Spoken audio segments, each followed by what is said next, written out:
McConnell braces for new Bannon brawls in 2018.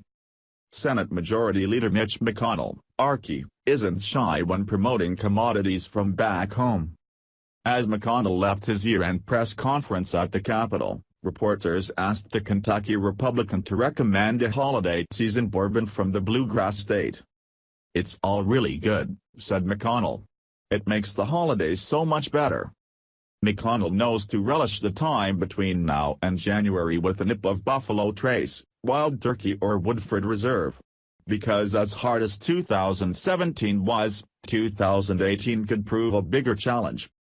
When the Senate convenes January 3, McConnell's majority slips from 52 Republicans to a mere 51. One of the Senate's first orders of business will be to swear in Senator-elect Doug Jones, Democrat Alabama, who won the Alabama Senate special election over Republican nominee Roy Moore. The Alabama Senate race gnaws at McConnell, who saw this act in 2010 and 2012. Back then, Republicans nominated Senate candidates so extreme they couldn't survive the general election. The electoral roadway is littered with the likes of Delaware's Christine O'Donnell, Nevada's Sharon Engel, Indiana's Richard Mourdock, and Missouri's Todd Akin. Democrats vanquished each of these GOP Senate nominees. McConnell threats history could repeat itself in 2018, and is determined to make sure it doesn't. "People who win make policy and others go into something else," said McConnell. "We're going to be supporting people who can win." Representative Martha McConnell, Republican Arizona, hasn't officially announced her candidacy to succeed retiring Senator Jeff Flake, Republican Arizona, but McConnell told many House colleagues she intends to run. McConnell touted McConnell as a candidate he liked.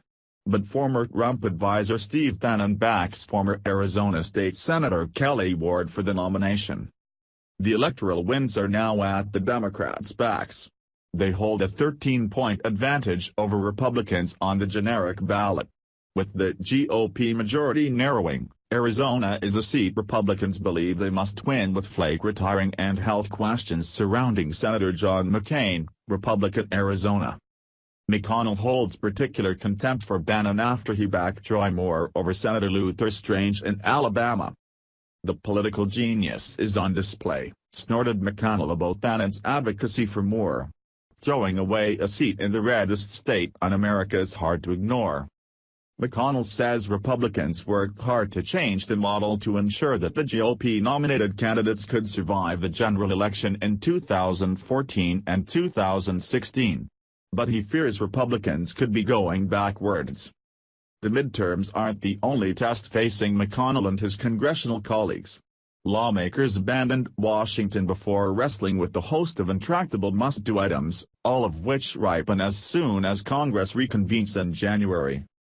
Just before the holiday, Congress funded government operations through January 19.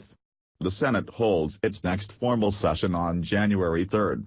Lacking major floor traffic, the House postponed its official start until January 8. That leaves a scant 11 calendar days for lawmakers to address problems they couldn't resolve in December. Washington could face a showdown over government funding, a renewal of health care cost-sharing reductions, CSRs, for the poor, disaster relief, a solution for DACA, and reauthorization of the controversial domestic surveillance program known as FISA. We haven't even mentioned the looming need to hike the debt ceiling sometime before the end of the winter. Representative Charlie Dent, RPOP, wonders what awaits lawmakers as they attempt to sidestep another government shutdown threat. "There'll be drama. There'll be chaos. They'll be yelling and screaming. And then we'll avert a shutdown. But that's what happens, unfortunately. It shouldn't be this way," said Dent. Liberals implored Democratic congressional leaders to force Republicans to either fund the government on their own, or turn to Democrats for help. Activists lobbied Democrats to withhold their votes to fund the government unless they extracted a permanent DACA fix. Senate Minority Leader Chuck Schumer, DNY, and House Minority Leader Nancy Pelosi, Democrat California, ultimately didn't insist on a scramble over DACA in December. This was a tactical decision.